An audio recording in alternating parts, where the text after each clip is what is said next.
All right, welcome to the Fictional but Relatable podcast where we look deeper at the characters we love and understand ourselves a little better. I'm here with Lindsay, and today we're breaking down Tobey Spider Man and Tom Spider Man and the very different ways they experience loss.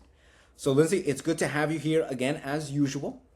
And Thank I you. have to ask you, we're going to look at Tobey's Peter. How did the losses that Tobey's Peter experienced shape the person he became? I mean, it's not even just the losses themselves, it's like the accumulation of everything that he's been through. So, he loses Uncle Ben, he blames himself for it. He is the support system for so many people, for Harry, for Aunt May, both emotionally and also financially. For MJ as her partner, like he's carrying the weight of the world on his shoulders and living this double life, protecting New York as Spider Man.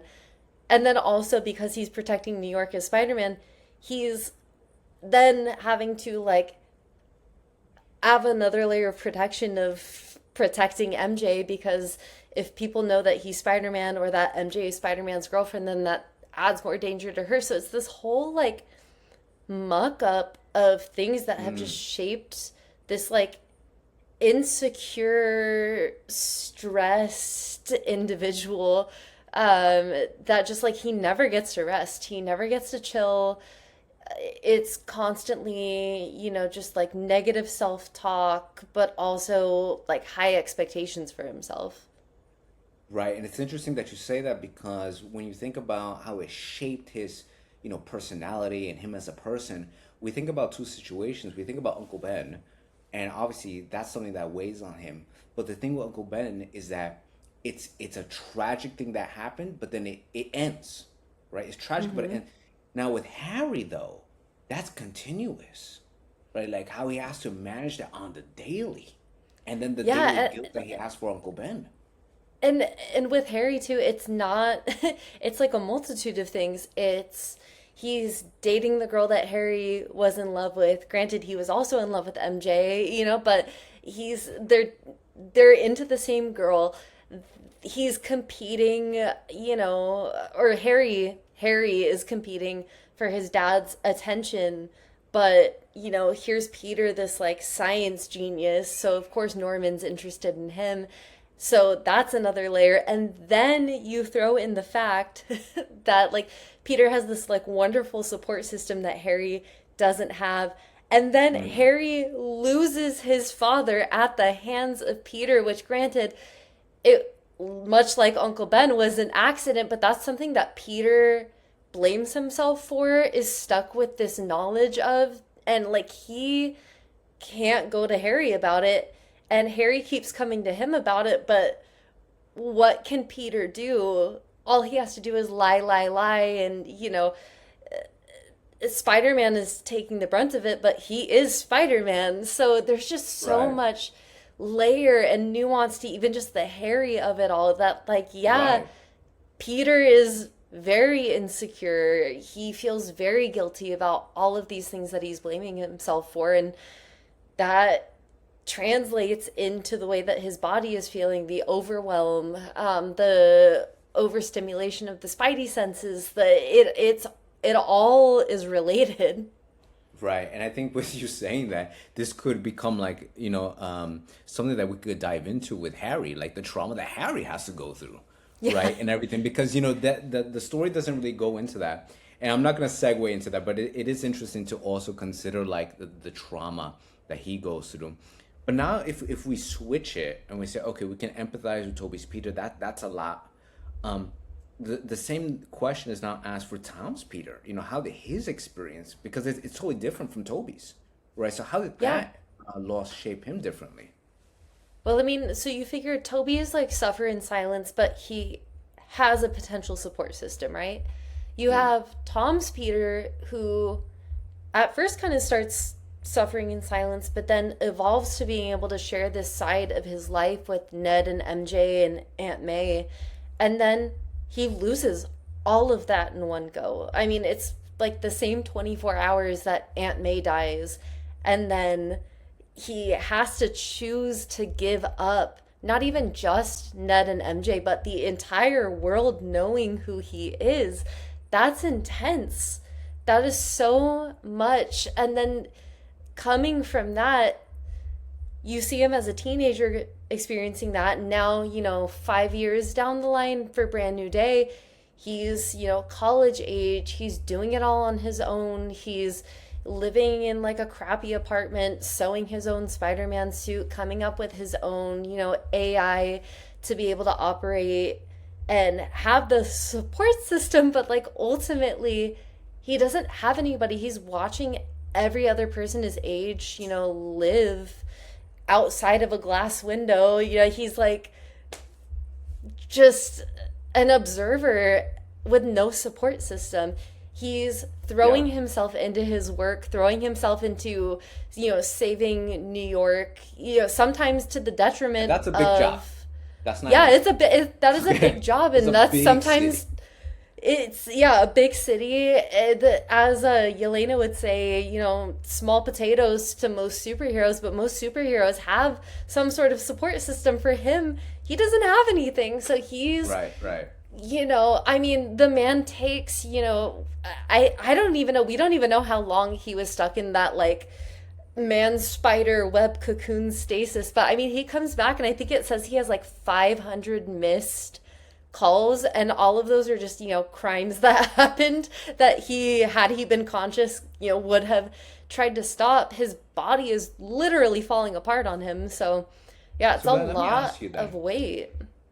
because I agree, especially with the missed calls. Like now you added a layer that he didn't have before. But psychologically, what do you think that does to someone when they lose almost or entirely their all of their support system all at once? But that's someone that's never going to be able to rest or relax or de-stress. That's a constant hypervigilance.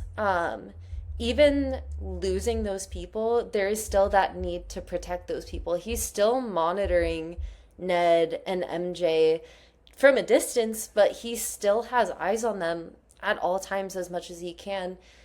So, because he can't directly protect them in the way that he used to, he's throwing that at New York City.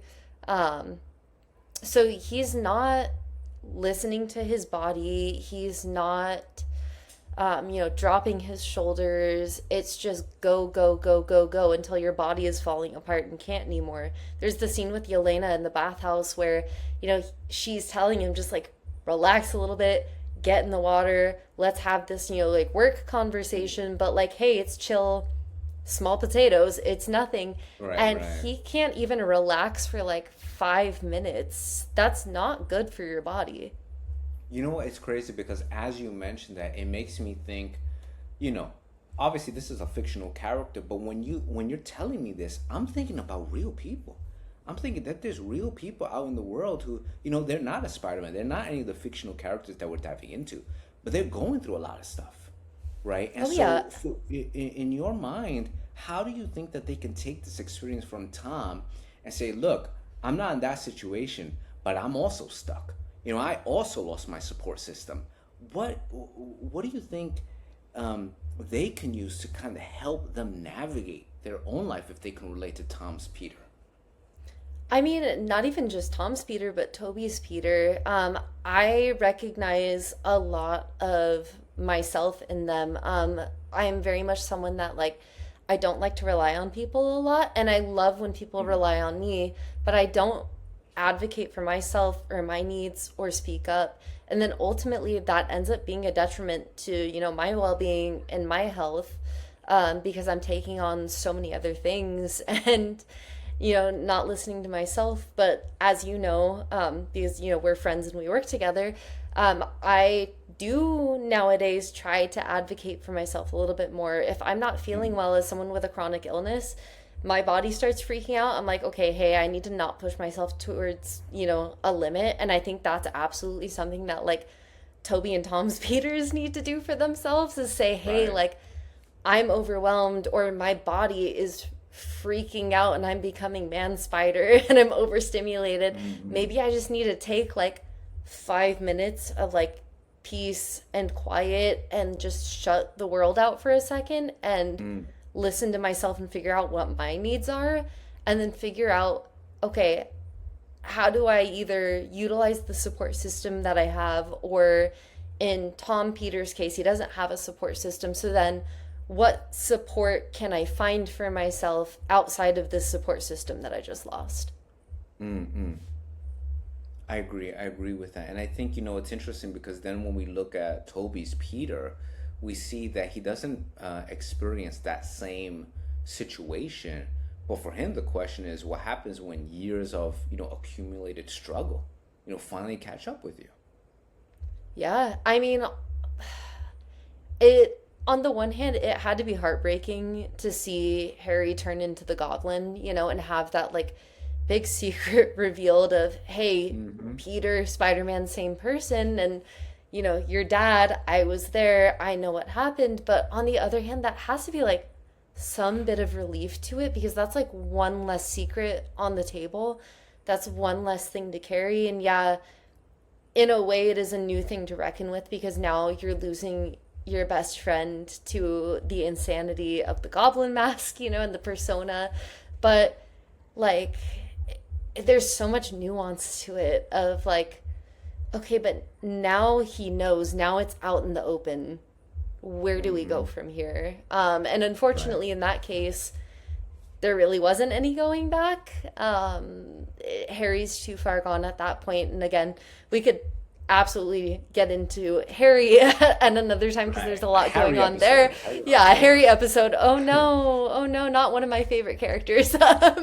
But I again, there has to be that kind of like catharsis of, okay, wow, it's out there, it's open. I don't have to carry this specific thing anymore.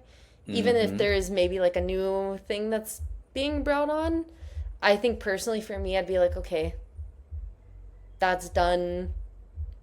It's out. Where do we go? Right. And since you're speaking about Toby's Peter, let me ask you if you can speak to him like one to one, it's just you and Toby's Peter, like what would you say to him? I think for Toby's Peter, especially because he does have a support system there, I think like MJ's already going to be in danger no matter what. It's New York Right. City, in a Spider-Man movie. It's there's always something It's not going happening. to be safe. Yeah, So, it's not going to be safe. It's just not going to be safe. So for me, I think I would tell him like, hey, trust that your support system can be there for you and mm, actually support you, but also quit blaming yourself for every single little thing, and quit carrying that with you, because it's not serving you. It makes you make bad decisions. It causes stress to your mind, to your body. Um, just mm, he needs to turn that like self blame background narrative that's running everything that he does into something better. So for me, there's a barefoot activity called Reframe. It's about, like the self critical thoughts that you have, and just asking yourself, like, is this actually true, or is it just something that like feels familiar to me because I've been in this mental state? And then just like mm, getting to the root of treating yourself with kindness. Like, it's not that he needs fewer things to carry, it's that he needs a mm. kinder narrator. That's fair. I think, an activity like that could definitely help him. I mean, he needs something, He right? And needs I think he needs anything. he needs anything, right? But I think something like this is definitely helpful to get him to a better spot. Everybody who has watched this real talk, which of these actually hits closer to home for you? Which characters do you, after hearing this, that you maybe empathize more with, or you feel like you see yourself in their situation? So tell us which one in the comments. Follow us here at Fictional but Relatable. And in the next episode, we're going to be covering Magneto and Professor X. We did talk a lot about Harry. Maybe that's going to be coming up soon. You'll only find out if you follow. So thank you very much. And Lindsay, I appreciate it. And we'll speak with you Just guys soon. thank you so much. Bye.